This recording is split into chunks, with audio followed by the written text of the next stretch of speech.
Paco, saludos desde la redacción. Les contamos en primer lugar la historia de una mujer que ha recorrido durante años España en busca de sus nietos. Por fin ha podido demostrar que los padres de los niños, que son miembros de una secta, no pueden educarles. Las fotos han sido el único consuelo para María durante los 6 largos años en los que no ha podido ver a sus nietos Laura y Héctor. Sus padres, seguidores de la secta de los adventistas del séptimo día, les trasladaban constantemente de un lugar a otro. Les decían que cuando fuera juicio final, que se acabara el mundo, tenían ellos que ver cuando vinieran para llevárselo al reino de los cielos, como abrían a papá y a mamá en Caná para sacarle todos los órganos. Dice, papá, ¿y eso por qué? Y ellos lloraban y decían, eso para que veáis que en el cielo, allí es vida eterna, allí no nos hace falta órganos ni nada. Pues el que le gusta es ese porque se lo ha dado su tía. Estos son los pocos juguetes que tiene Laura, de 12 años. Sus padres la obligaban a quemarlos. Los niños no podían divertirse, ni ver la tele ni jugar, solo leer la Biblia. No los llevaban al colegio, porque dice que el colegio es satánico, que eso no lo quiere Jesucristo. No las televisiones las quemaron, no podían ver la televisión porque dice que la televisión era el ojo de la bestia. La abuela siempre quiso traer a los niños a este pueblo cordobés de Rute. Hace unos pocos días que lo consiguió. Tuvo que viajar hasta Tarragona con el papel de la custodia en el bolsillo y todo para que sus nietos puedan educarse como los demás niños de su edad. Pero lo que a nivel académico, curricular, pues por ejemplo, en el área que yo le doy en inglés no sabían nada de inglés, matemáticas también estaban bastante desfasados con respecto a los demás. Pequeños problemas los que tienen ahora Laura y Héctor, que son consecuencia del fanatismo en el que han sido educados. Esta mujer, esta abuela, Coraje, ha podido después de mucho tiempo volver a ver a sus nietos. Paco, volvemos en unos momentos. Gracias, Manuela. Algunos de los grandes expertos españoles en sectas han llegado a la conclusión de que los grupos satánicos hacen sacrificios humanos. A continuación, les ofrecemos una representación teatral de la compañía Morboria sobre lo que puede ser un rito satánico. Es solo un ejemplo, pero vale la pena que presten atención.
Te conjuro, oh espíritu maléfico, en nombre del gran Dios todopoderoso que ha creado el cielo y la tierra, para que te me aparezcas al instante y sin detenerte en tu reino. Te conjuro.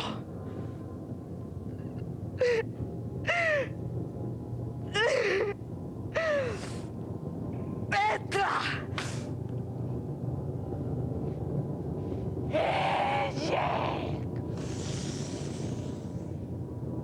¡Adonai! ¡Satanás! ¡Amén!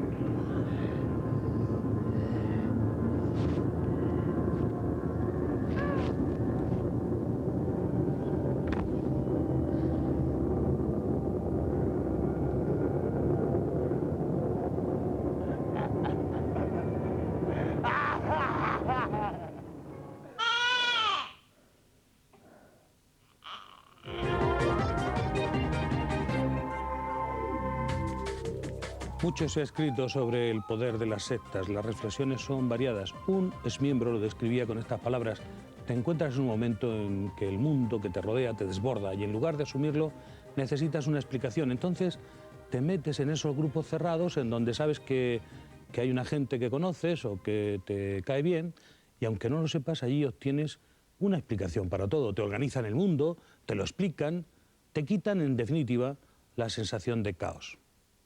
Para facilitarnos la comprensión de este asunto contamos con la presencia de Mercedes Montenegro, profesora y conocedora del tema en carne propia. Desde hace más de 20 años tiene una hija en la secta Niños de Dios. No ha cesado de luchar por su hija y por los miles de personas que son captadas por las sectas. Mercedes, bienvenida. Igualmente. ¿Qué es para usted una secta? Bueno, una secta es un grupo destructivo, un grupo que a través de una persuasión coercitiva cambia la personalidad de las personas, cambia la forma de pensar, la forma de actuar, la forma de esto. Es un grupo en el cual hay siempre un líder carismático que es o la mismísima divinidad o el representante de ella, cuya palabra es dogma de fe, es un poseedor de la verdad absoluta, hay que obedecerle rápida y sin la más mínima duda. En una secta es un grupo donde se pierde todo lo que puede perder una persona para convertirse en un robot al servicio de este señor. Y si lo ha podido entender, ¿por qué una persona se decide a entrar en una secta? Bueno, la gente generalmente, salvo pequeños casos, no entra en una secta. La gente entra a un grupo de gente que se le acerca, un grupo de amigos que pueden venir por medio de otros amigos, por gente que conozca en la calle, gente que sea, que se hace simpática por sus problemas, los tenga o no los tenga, se los hacen creer, que pretenden ayudarla, que la quieren muchísimo, que la ayudan, que la invitan a sus reuniones y que poco a poco a las reuniones la van comiendo lo que se dice vulgarmente el coco, la van cambiando su manera de pensar, su manera de ver la vida, su manera de funcionar, la enfrentan a su familia, y llega un momento en que esta persona ya no sabe dónde está y entra en un grupo que desconoce. Yo siempre digo que es un grupo al que desconoce, porque lo que ofrecen fuera no tiene nada que ver con lo que le van a dar dentro. Cuando llega adentro y empieza a conocer lo que es el grupo, ya su mente no es capaz de discernir lo que es verdad y lo que no es verdad. ¿Y cuál es el poder de una secta? Pues es muy fuerte, el poder de una secta es un poder muy fuerte. Es una serie de gente que a través de sus doctrinas, de sus prácticas, de sus filosofías, convencen a estas personas inconscientemente, las convierten en muñecos, como ya digo, las utilizan para su propio beneficio, trabajan gratis para estos grupos, les dan muchísimo dinero a estos grupos y el que no tiene dinero le va a dar horas y horas y horas de trabajo, los convencen de que aquella persona que dirige el grupo es el mismísimo Dios y que ha tenido la inmensa suerte de entrar a formar parte de la élite de ese grupo, que los que están dentro del grupo son los que se salvarán, que los que estamos fuera somos los sistemáticos, los del sistema, y somos los enemigos y somos los perversos. Y el grupo tiene muchísimo poder. ¿Y consiguen poner, por ejemplo, en su caso, una hija contra su madre? Sí, sí, totalmente. Totalmente. Porque usted tendría con su hija, me imagino, una cierta complicidad, Yo gran tenía con cariño. Mi hija era una niña introvertida, pero dentro de eso era una niña que hablaba. De hecho, al principio ella venía y me contaba las cosas. Venía y te decía, he conocido a unos chicos simpáticos, muy majos y tal, y tú le dabas unos consejos. Porque esto sucedió en un verano en que nosotros no nos pudimos ir de aquí porque mi hermana se estaba muriendo. Y yo me llevé a mi madre, que tenía 90 años, a casa porque vivía con ella. Entonces, como aquí no se conocía nada, pues esto fue el año 77, no se conocía nada de sectas, ni se conocía nada de nada, pues tú le dabas un consejo a una niña de 15 años y medio en un verano, no la puedes tener metida en casa. ¿Desde entonces usted no ha podido sacar a su hija Nunca. de esa organización? No. Está entregada en alma, corazón, y todo. Para siempre. Y todo. Todo el dinero, todo su esfuerzo lo dedica... Sí, bueno, dinero el que produzca ella, porque de casa no se llevó ni un duro. Porque yo no sé si para bien o para mal, si porque soy fuerte, soy lista, soy tonta, soy torpe, no lo sé. Pero yo de luego dije que no daba un duro, que a mí se me había dicho el día que se fue por teléfono que se iba a predicar el Evangelio y a vivir por su cuenta, y yo dije, pues a vivir por tu cuenta. A mí me la han mandado con zapatos rotos y con zapatos rotos se ha ido de mi casa. ¿Qué edad tenía entonces? Mi hija cuando empezó a tratar con ellos tenía 15 años y medio. 15 años y medio. ¿Qué métodos utilizan los integrantes de una secta para convencer a la gente, en lo que usted haya podido conocer? Bueno, por ejemplo, en el caso de mi hija, pues ellos le hablaban de Dios, de que iban a cambiar el mundo a mejor, de que iban a ayudar a la juventud, que iban a predicar el Evangelio, y todo esto ella, pues poco a poco, no de golpe y porrazo, añadido a esto le ponen un niño mono que dice que se interesa por ella, que dice que está enamorado de ella, una niña que no ha tenido novio nunca porque era muy niña, pues acaba convenciéndose de que eso es verdad, ¿eh? Cuando consiguen llevarla a alguna reunión de ellas, todo el mundo se vuelca a ella, todo el mundo la quiere, todo el mundo la agasaja, ¿eh? Pues parece que realmente aquello suena a bueno, a verdad, a bonito, porque si no fuera bonito la gente no se dejaría casar, ¿no? Y entonces ella poco a poco se va integrando en el grupo. Yo al principio, como lo desconozco, pues no digo no, simplemente doy consejos, pero no digo no. Hasta que justo, esto fue justo en el mes de octubre, de septiembre, cuando muere mi hermana, unos días antes viene a casa, ve un póster de ellos y me dice, no la dejes ir con esa gente que practica el amor libre. Ahí se acabó mi paz, mi armonía, mi sosiego y mi todo. Porque yo, después de ese mes y medio estar tratando con ellos, ya fue imposible hacerla entrar en razón. Enseguida vamos a conocer el modus operandi de las sectas. Este es solo un ejemplo relatado por una experta. Escuchen. Sacrifican a una persona, previamente han marcado todo el cuerpo con una serie de signos satánicos, incluso las vásticas se las suelen hacer en el corazón y luego con una especie de daga de 9 hojas la clavan en el corazón y luego suelen tomarse las vísceras. Mercedes, ¿es consciente el individuo que se está metiendo dentro de una secta? Pues yo pienso que no, no en absoluto. A no ser que sea una persona muy crítica.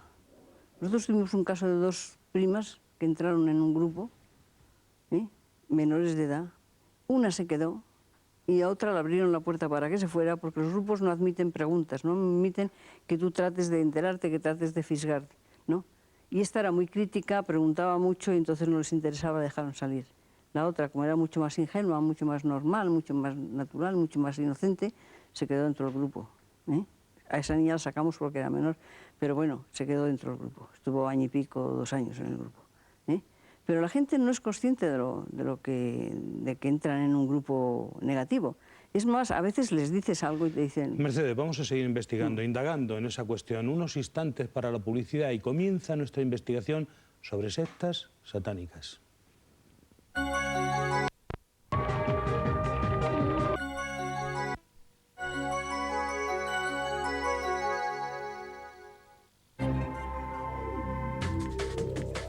Se consideran signos distintivos de una secta, la formación de grupos selectos que se apartan del ambiente social y con frecuencia se oponen a él, la creación de formas alternativas de vida que a menudo llevan a extremos lejanos a la realidad y a exageraciones malsanas. Pero, ¿qué hay dentro de una secta?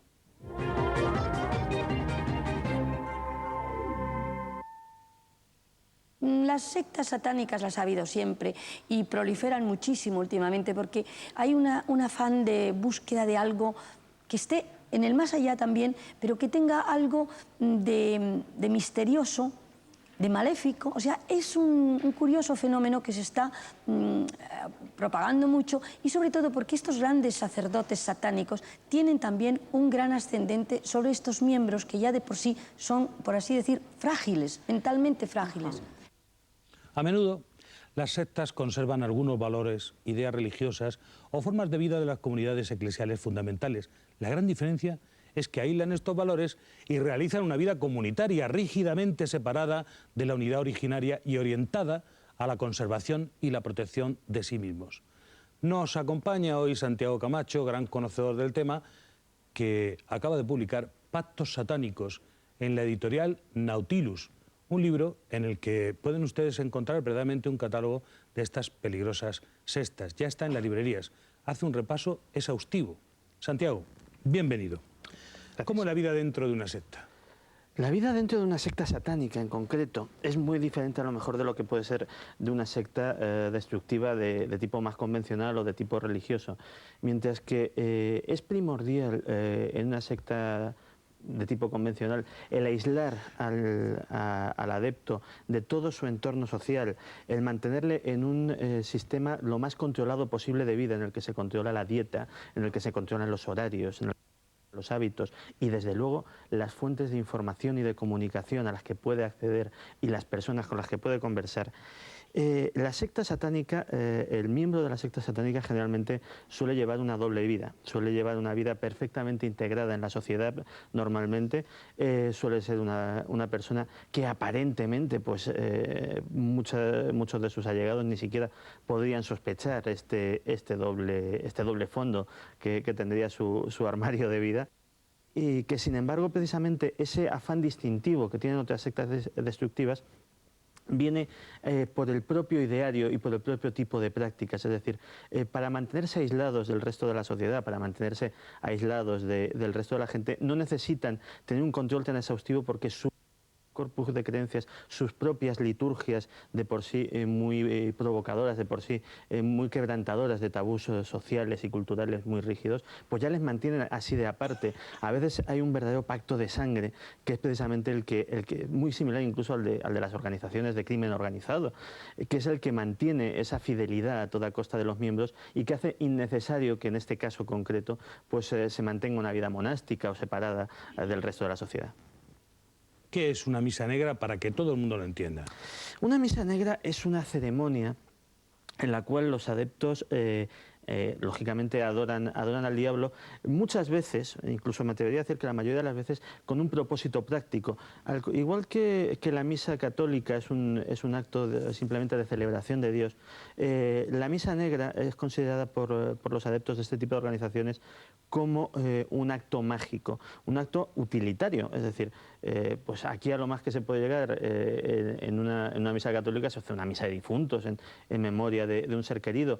Aquí se puede hacer una misa negra para provocar el mal de alguien, creyendo que esa ceremonia tiene una fuerza mágica importante. Se puede incluso pedir la muerte de un enemigo, el daño de un enemigo, se puede pedir la riqueza o la influencia para un adepto. En definitiva, es la perversión de cosas que culturalmente llevan mucho tiempo acompañándonos, pues desde el Neolítico, de ritos mágicos que en algún sitio de nuestra memoria colectiva pues permanecen ahí y que afloran de esta manera con el nombre de una misa negra. ¿Qué tipo de rituales se llevan a cabo en estas ceremonias? Depende mucho del tipo de grupo, es decir, el satanismo es un tema tan complejo precisamente porque no hay una doctrina unificada, no hay una liturgia unificada. Yo creo que de los miles de sectas satánicas que hay por todo el mundo, cada una tiene su modus operandi distinto y es imposible determinar cómo sería, pero podemos hacer un modelo, y un modelo sería pues efectivamente algo que implicase quebrantamientos de tabús culturales que tengan que ver con el sexo, es decir, prácticas bien de sexo en grupo, bien de prácticas sexuales socialmente mal vistas o culturalmente consideradas tabú, desde el incesto a la homosexualidad, dependiendo de las culturas. También en muchas de estas ceremonias es muy importante el concurso de la sangre, en casos muy extremos incluso la sangre humana, considerada desde ese punto de vista atávico que sale a flote desde el interior de esa memoria colectiva de estas personas, considerada como un signo de vida, como un signo de poder, de fuerza vital. Es por eso por lo que se realizan sacrificios animales y esa sangre circula tanto como bebida como ungüento casi mágico. Y por eso precisamente algunas de las peores barbaridades o de las peores atrocidades asociadas a las sectas satánicas vienen precisamente de querer ir un poquito más allá en ese uso ritual de la sangre y llegar al límite que es la sangre humana. Mercedes Montenegro, profesora, como decía, madre de una miembro de los Niños de Dios. Vamos al terreno personal. ¿Cómo está su hija? Pues aparentemente está muy guapa y aparentemente está muy bien. ¿Cuánto tiempo hace que no la ve? Pues desde el año 96. ¿Y cuánto tiempo lleva ella vinculada al grupo sectario en el cual ha entrado? Viviendo dentro del grupo lleva 23 años. 23 años. Y luego ¿Qué se puede decir, Mercedes, que hace 23 años que usted la ha perdido? Sí, sí. Que no consigue de ninguna manera Bueno, yo diría arrancársela. Yo diría que antes. Porque cuando yo empecé a decir no al grupo, se acabó la relación entre ella y yo. Que usted tenga idea, en el grupo ese, ¿qué se hace? ¿Mendigar ¿Para darle el dinero al jefe? No. En ese grupo, que ahora ha cambiado un poco debido al SIDA, ese era un grupo totalmente de sexo, donde se prostituían las chicas. En un principio había un grupo dedicado a la prostitución para cazar gente de dinero, favores, y que luego se mandó ir a todos ese mismo tipo de vida. A chicos y chicas. A chicos y chicas. Prostituidos para obtener a cambio coacción. Pues dinero, favores, influencias, de toda la vida y por haber. Y todo eso se le entrega al gran gurú, claro. Al gran gurú de la... Al gran gurú. Ellos, incluso en ese grupo, se abusaba de menores. Se utilizaba a los niños para todo tipo de cosas. ¿Utilizan drogas? No, drogas no suelen utilizar. ¿El lavado no hace falta. de cerebro? El lavado de cerebro es suficiente. Hay que tener en cuenta que, como decía Santiago, en estos grupos pasa un tanto lo mismo. Es en esos grupos cuando se entra, se aparta a la gente de su entorno anterior, de su vida, de sus estudios, de su familia, de sus amigos, de todo el que no quiera colaborar con el grupo, de todo el que no quiera aceptar el grupo, eso se cambia. ¿Lleva usted, doña Mercedes, 7 años sin ver a su hija? Llevo 7 años sin ver a mi hija. ¿Desde la última vez? Desde la última vez. ¿Tiene usted nietos de Según ella dijo aquí, tenía 5 niños. 5 niños. 5 niños. Aquí dice porque vino ¿Cuándo vino? en campaña publicitaria. No, vino porque a través de un programa de televisión se consiguió obligarles a traerla. Hay que tener en cuenta que ellos a mí me respeto, porque saben que tengo muchísima información de ellos y porque además saben que no me callo. Entonces, según... Ella vino a enfrentarse con usted.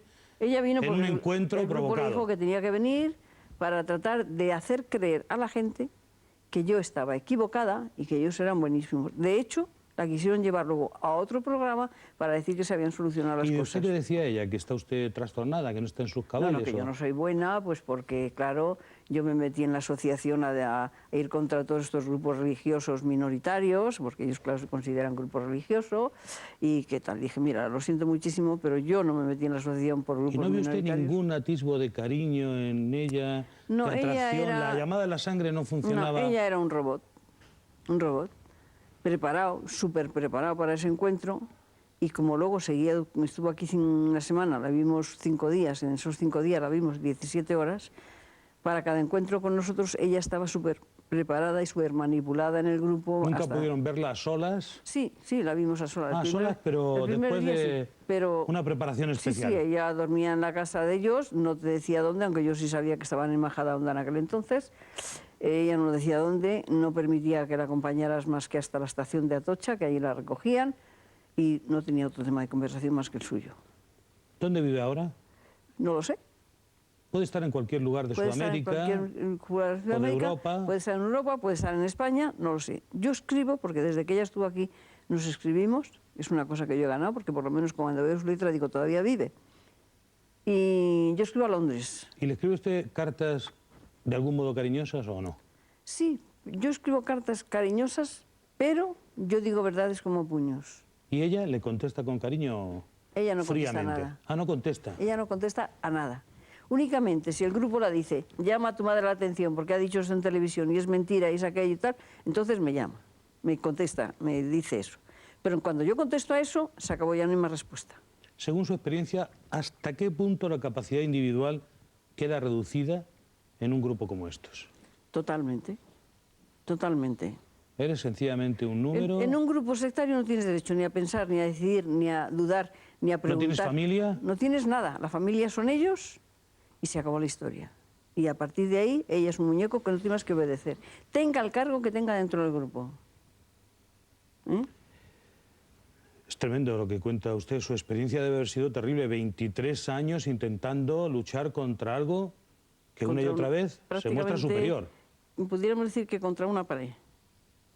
Lo único, yo estoy más a gusto si ¿Ha rezado usted mucho durante ese tiempo? Y sigo rezando. ¿Tiene usted otros hijos? Tengo 3 varones, que afortunadamente... Solo es la única chica, solo la única hija. Yo afortunadamente mis hijos se han casado, han formado sus familias, sé que cuento con ellos y los necesito, pero ellos tienen sus vidas afortunadamente, porque nadie es culpable de lo que ha pasado y nadie tiene por qué encargar con esa responsabilidad encima de uno. Vamos a seguir investigando la situación en la que se encuentran estas personas. Santiago, una cuestión ciertamente complicada. ¿Cuánto tiempo puede tardar un individuo en desligarse de la sociedad en la que vive desde el momento en que se incorpora a una secta? Muy poco. Muy poco. Realmente... ¿Es casi inmediato? Casi. Ser captado y formas parte de la no realidad. Sí, porque estamos hablando de un proceso, primero que es el propio individuo lógicamente no es consciente de, nadie dice me voy a meter en una secta, es decir, una de las cosas que caracterizan a la secta destructiva es que utiliza el engaño para acceder a los nuevos miembros. Luego además las presas son seleccionadas con sumo cuidado por parte de los reclutadores, se coge a personas que por lo que sea... Santiago, vamos a seguir en esta investigación conociendo nuevos datos, pero será inmediatamente después de unos consejos publicitarios.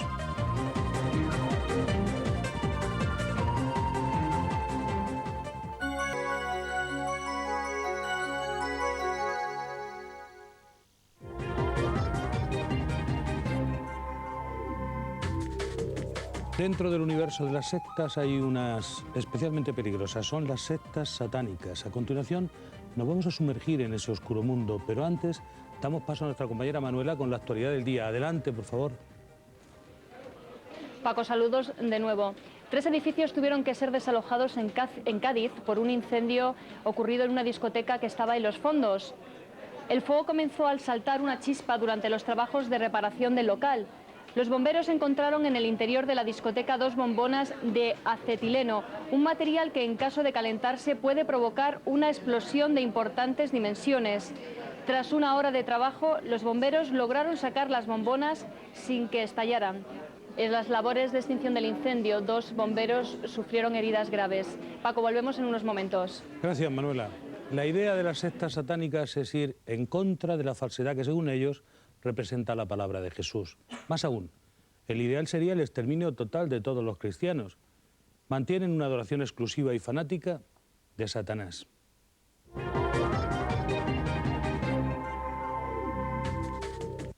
Pasada la última hora informativa, es tiempo ya de analizar el tema que nos ocupa. El lavado de cerebro en las sectas satánicas se da a través de distintas formas, como por ejemplo repetir la oración del Padre Nuestro al revés, el uso de cruces invertidas, tatuajes satánicos o el uso ornamental de huesos de cadáveres en anillos, pulseras, collares.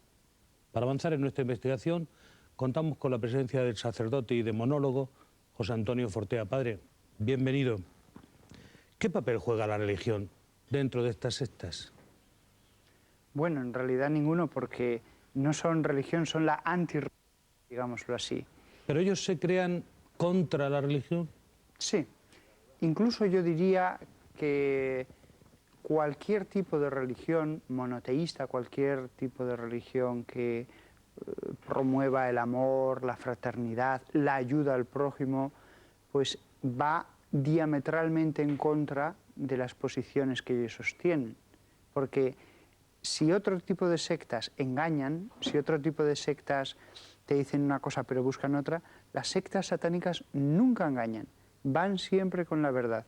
Ellos no te van a engañar, promovemos la justicia, el amor, lo dicen claramente desde el principio. Aquí se adora al diablo. No hay nadie que se pueda llamar a engaño en el primer segundo de una de sus reuniones que tengan. ¿Por qué ese culto al diablo? Bien, es la antirreligión, digámoslo así. Es abandonar todos los ideales que promueve toda religión, toda, no solamente el cristianismo, de amor, de fraternidad, de que existe un Padre y que ese Padre eterno nos enseña el amor, sino es promover todo lo contrario, los ideales de una tierra como selva en el que los fuertes deben predominar sobre los débiles y en el que no hay ningún tipo de justicia, con lo cual no hay que preocuparse por la otra vida. Haz todo lo que puedas hacer ahora y disfruta todo lo que puedas ahora. Todo lo que quieras, podría decirse. Haz no todo lo que reglas. te apetezca. Sí, sí, no hay reglas. Sin ya. límite. Las pasiones.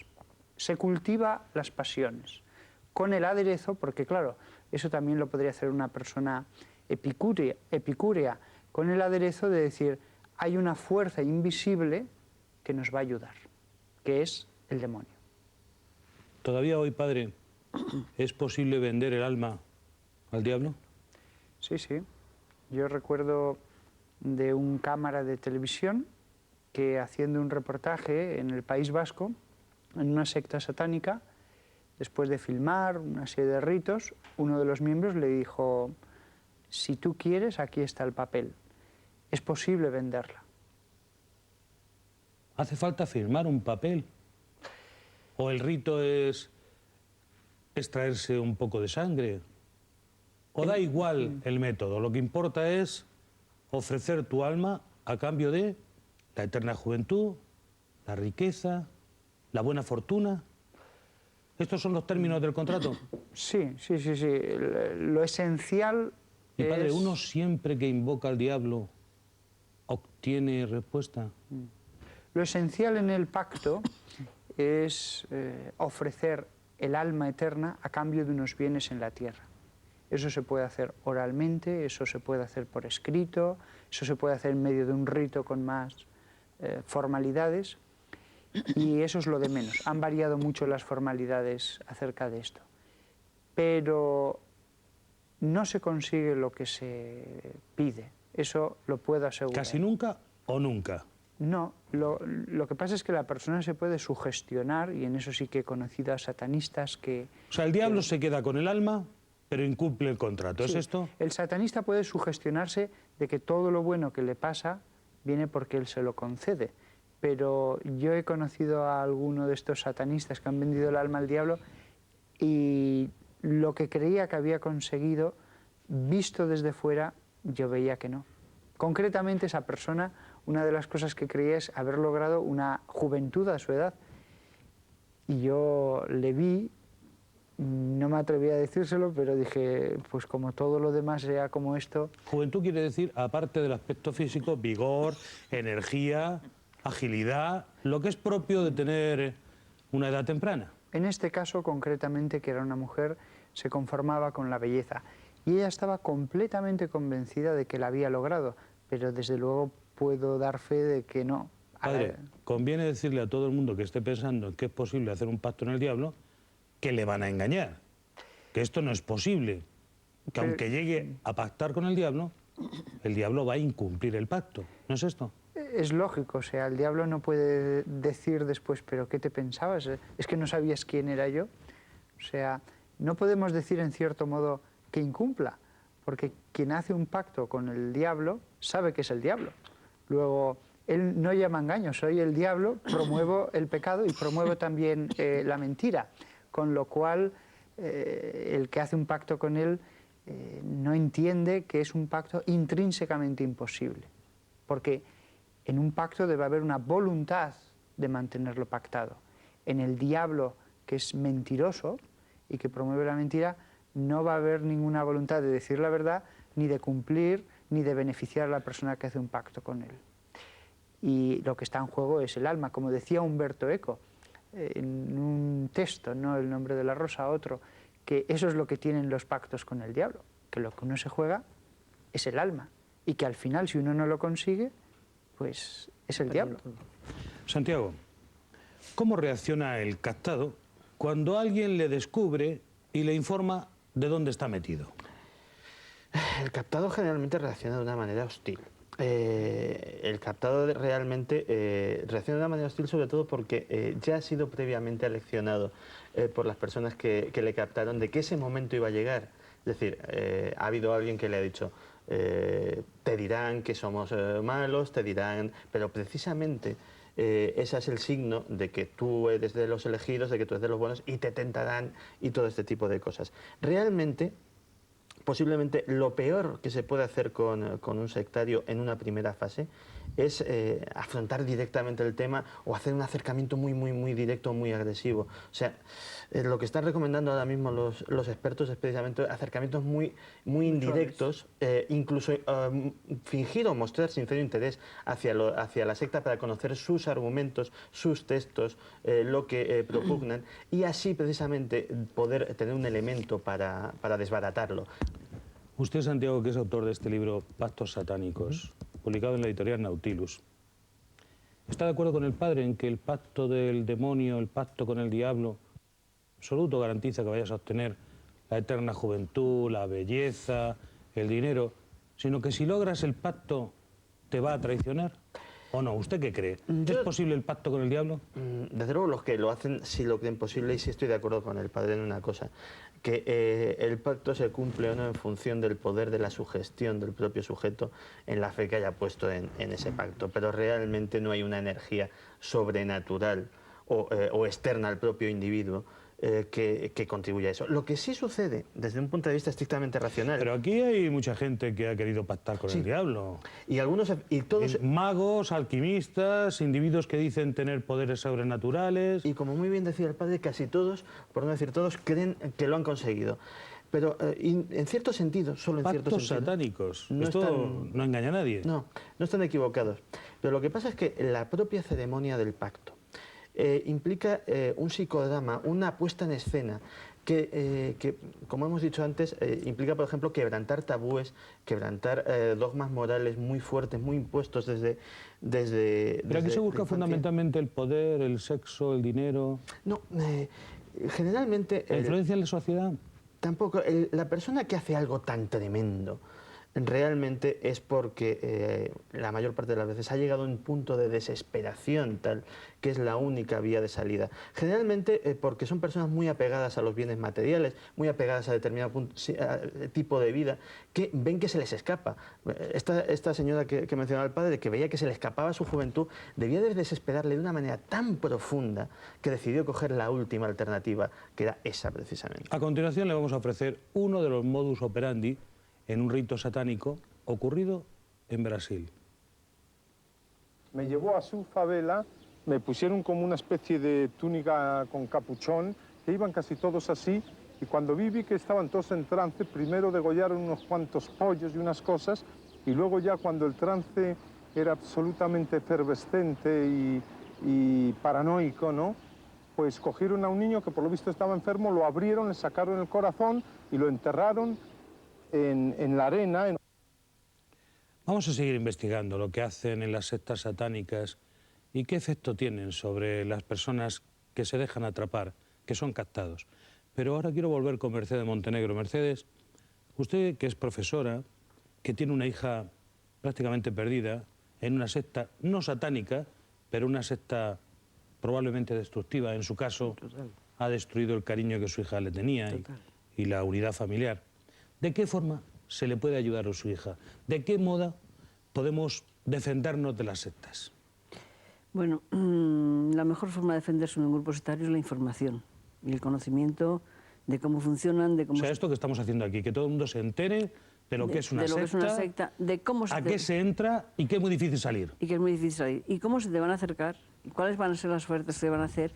Porque una de las cosas que tenemos que tener muy en cuenta es que cuando tú vas por primera vez a un grupo sectario, a una comuna, a un centro, hay una puesta en escena tan perfecta y tan maravillosa que no falla nada para cazarte. Pero hay que ser un poco ingenuo, Mercedes, para caer en las redes de esta gente. ¿O puede cualquiera, en un momento determinado, encontrándose deprimido, por ejemplo? Sí.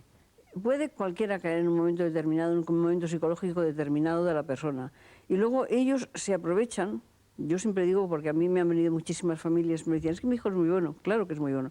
Porque la gente que entra en los grupos es gente que no desconfía, gente que se fía de los demás, es gente buena. Enseguida continuamos, Mercedes, después de unos minutos para la publicidad. Avanzamos en el conocimiento de los misterios de las sectas.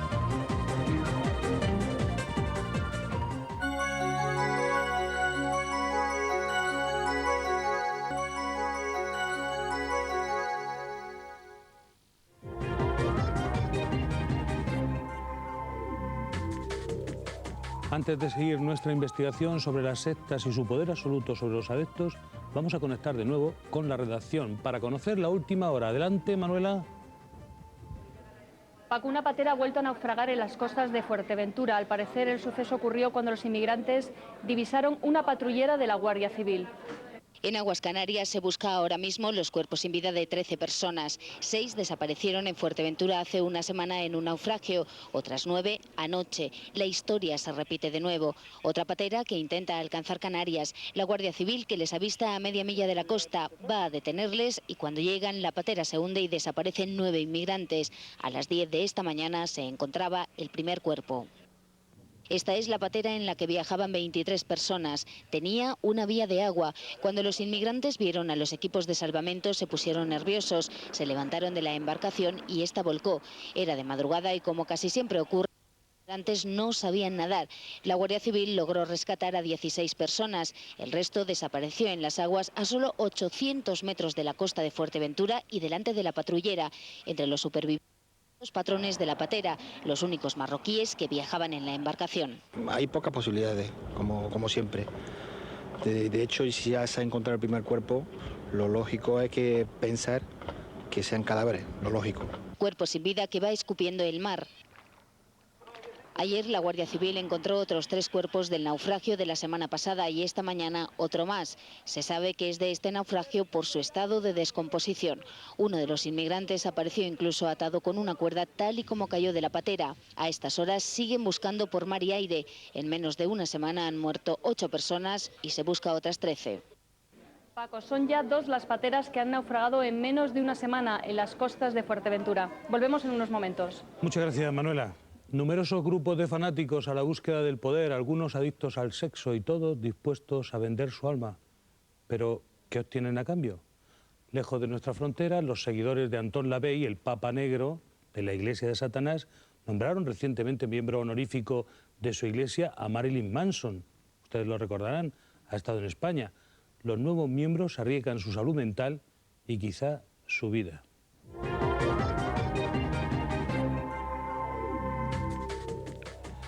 Las sectas son asociaciones o religiones o grupos asépticos ni anodinos, sino que intervienen socialmente sin que se note su presencia. Padre Fortea, ¿cuáles son los atractivos de Satán? Él no tiene ningún atractivo, lo que sucede es, como decía aquí el autor del libro, lo que ellos tratan es a través de él conseguir el sexo, conseguir las drogas, conseguir el triunfo profesional. Y estoy totalmente de acuerdo con él en que estas personas están completamente sugestionadas de haber conseguido eso. Pero uno les ve y uno ve que tienen un piso normal. El sexo, pues el normal de unas personas de su edad. No y son así superdotados ni... Yo no veo que nada les haya beneficiado. Y claro, sin embargo, ellas están muy sugestionadas. ¿Qué es el temor, la atracción de lo prohibido? Pues yo creo que hay personas que por su constitución psicológica se sienten muy atraídas por todo lo ocultista y lo esotérico, así como otras personas de forma natural sienten un grandísimo rechazo por todo eso. Entonces, entre esas personas que sienten ya por su propia configuración psicológica una atracción, algunas caen. A las sectas satánicas, padre, se las relaciona con ritos de magia negra. ¿Hasta qué punto estas apreciaciones son ciertas? ¿Se confunden? ¿Se dan juntas? ¿No tienen nada que ver? Sí, hay magia negra sin satanismo expreso, las típicas incluso estudiantas de un colegio de secundaria que compran un libro en unos grandes almacenes y se ponen a hacer conjuros. Allí simplemente hay la diversión de hacer magia y ya está. Tampoco van a ver que suceda nada, pero lo hacen como hobby. Y después están las personas satanistas que, además de una adoración al diablo, hacen determinados conjuros o hechizos o maleficios para lograr cosas determinadas. Santiago Camacho, ¿el Papa Negro representa el mejor ejemplo de lo que es un líder sectario? No. El difunto Antón Lavey era un personaje muy peculiar y comparado con los líderes de las sectas destructivas era una auténtica hermanita de la caridad. Era un showman, era un hombre sediento de popularidad, sediento de notoriedad. Dudo incluso que él mismo se creyese muchas de las cosas que hacía o representaba. Pues pues si hubiese vivido ahora mismo, que falleció hace unos años, pues hubiese sido carne de programas del estilo de Hotel Glam. Es decir, era un personaje que lo único que quería era notoriedad. No, los líderes sectarios son personajes mucho más siniestros, con motivaciones mucho más retorcidas. Son personas que lo peor de todo es que se creen lo que están haciendo, que cuando ven que pueden perder el control de esos adeptos que tanto esfuerzo les ha conseguido conseguir, son capaces de llegar a esos atroces suicidios colectivos que hemos visto. Suicidios colectivos que no son tales, que son mitad suicidio colectivo, mitad asesinato colectivo, porque no todos se suicidan. Es decir, los más fanáticos, los más fervientes seguidores son los que se encargan de asesinar fríamente a todos los seguidores y luego ellos sí, se inmolan en honor de su líder. Pero este personaje que tenemos aquí en esta pose tan teatral era posiblemente eso, era muy buena. Dado al espectáculo sí, que realmente al mal, al daño... No era un peligro público el pobre Antón Lavey, ¿no? Ni mucho menos. Mercedes, es cierto que los líderes y también los más aventajados alumnos de estos líderes se acercan de una forma suave y van luego aumentando la presión y mostrando su verdadera cara. Es decir, avisar a todo el mundo que el primer acercamiento, el primer contacto suele ser muy amable, sí, cariñoso... Sí, pero no es el líder el que se acerca. El líder se queda en casa. El líder tiene sus criaditos que son los que van a ir a hacer ese trabajo. Pero el líder remata la faena. Cuando el adepto llega... Vamos a ver, el líder no siempre es visto por los adeptos, ¿eh?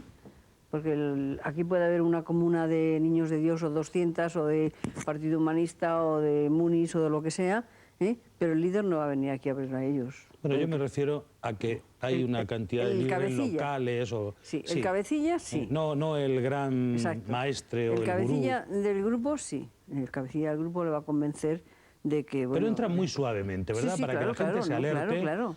Es una cosa, una captación psicológicamente estudiada. Ahora, les enseñan a través de esa manipulación que les van haciendo desde el primer momento que los captan, ¿eh?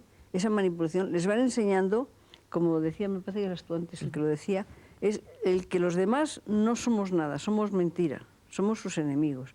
Los que los quieren de verdad, los que los llevan al camino de la verdad, los que los llevan a Dios y los que van a trabajar por las maravillas del mundo son ellos. ¿Y se puede cuestionar al líder, esta vez sí, al líder supremo de la secta de alguna manera o no? ¿Delante de los adeptos? No. Delante de los adeptos tienes que tener mucho cuidado. ¿Eh? Yo siempre les he dicho a los padres cuando me han venido que lo que tienen que hacer es interesarse por lo que el hijo hace, tratar de informarse, tratar de sacarle documentación, información, haciéndoles creer que se interesan por ello, ¿eh? Y luego con una documentación bien conseguida, tratar de delante de él hacerle ver la verdad, ¿eh? Pero eso es posible, Mercedes, porque sí, sí es posible. Es posible. En algunos casos, en todos los casos, si usted obtiene datos auténticos de primera mano, una vez enfrentado a ellos, ¿es posible que una persona convencida por la secta reaccione y la rechace? Sí, es posible. No siempre se tiene éxito, pero es posible. Porque usted ha reunido mucha información. Yo tengo muchísima información. Sobre la secta que tiene... De hecho, me han dicho muchas veces, yo he oído muchas veces que se querían querellar y yo siempre he dicho que lástima, porque a mí no me importa llevar al juez 3 cajas de documentación interna de ellos. No de lo que dice fulano, ni de lo que pone la prensa, no. Documentos internos de ellos. Normalmente lo que se hace es dar doctrina a los adeptos. Sí, sí. Decirles lo que tienen que hacer, todo lo que se tiene que aprender, a fuerza de aprender versículos, si son grupos como los Niños de Dios que utilizan la Biblia, interpretados por ellos y manipulados por ellos. Oiga, ¿y cómo pueden manipular de tal forma la Biblia que al final las personas que forman parte del grupo tengan que prostituirse para el líder? Eso... Bueno, porque... Es una habilidad... Vamos a ver, Dios ha dicho que hay que dar amor, lo cual es cierto, ¿no, padre? Pero el amor no es sexo hay que cambiar, propiamente, ¿no? Déjeme que termine. Claro, perdón. Hay que cambiar el mundo por amor, yo digo que hasta ahí estoy yo de acuerdo, pero ¿qué amor es el más lucrativo? Entonces, el señor Moisés David, fundador de este grupo que murió el año 94, me parece que fue, dice, tenemos un Dios muy sexy, una religión muy sexy y unos adeptos muy sexys. Si no estás a gusto, vete antes de que sea tarde. Ellos dicen que el amor es libre y que nosotros no lo utilizamos así porque somos los perversos, los que tenemos la mente retorcida y lo vemos todo mal. Ahí es permitido acostarte contigo si tú me pides esta noche que me acueste contigo. Acostarte con el otro. En camas entre los propios miembros. Y fuera de los miembros. En camas redondas, con niños, con mayores, todo. Todo eso es permitido. Y todo eso está en sus cartas. Permitido y provocado también por permitido los y obligado. Jerarcas de la... Y obligado. Y obligado. Como obligaban a las chicas a no llevar sujetadores y como obligaban a tantísimas cosas. Y si salen a la calle, entonces tienen que traer una cuota de dinero para ayudar a los gastos de la secta. Ellos venden folletos, venden sus casetes, venden sus compass disc. Y sus cuerpos. Y venden sus cuerpos, claro. Claro. Y tienen un poder infinito. Porque yo digo que el dinero abre y cierra puertas, pero el sexo abre y cierra puertas mucho más que el dinero. Padre, consejos concretos para personas que puedan ser captadas por sectas. Pues creo que no voy a poder satisfacer demasiado la demanda. No la voy a poder satisfacer demasiado porque las sectas son realidades muy cambiantes, mutantes. Si habláramos de zoología, serían todas las formas zoológicas, cada año se crean miles y cada año mueren miles. Entonces, si ponemos unos límites para contenerlas, se van a adaptar a esos límites. No hay consejo. El sentido común. Yo diría que el mayor consejo es el sentido común. ¿La oración, padre? Sí, claro. Para el que es creyente, la oración. Por eso en el Padre Nuestro decimos, líbranos del mal. ¿La lectura de la Biblia? Líbranos del mal. Sí, lo que pasa es que podemos hacer una secta de cualquier cosa, hasta del cristianismo, hasta de la cosa más sagrada, más santa. De todo se puede hacer una secta. Entendido, padre. Llega el momento de despedir a los invitados. Mercedes Montenegro, muchas gracias, profesora. Que tenga usted mucha suerte en su lucha. Gracias. Santiago Camacho, autor de este libro, Pactos Satánicos, no lo olviden. Padre José Antonio Fortea, sacerdote y demonólogo, muchas gracias por sus conocimientos y aportaciones. En nuestro punto final debemos concluir que las sectas destructivas están al acecho. Entrar puede ser fácil y salir quizá imposible. Antes de tomar una decisión de la que pueden arrepentirse, deben tomarse la molestia de conocer a fondo el terreno que pisan y no hacerlo nunca a espaldas de la familia o los amigos. Les espero cada día en Código Rojo.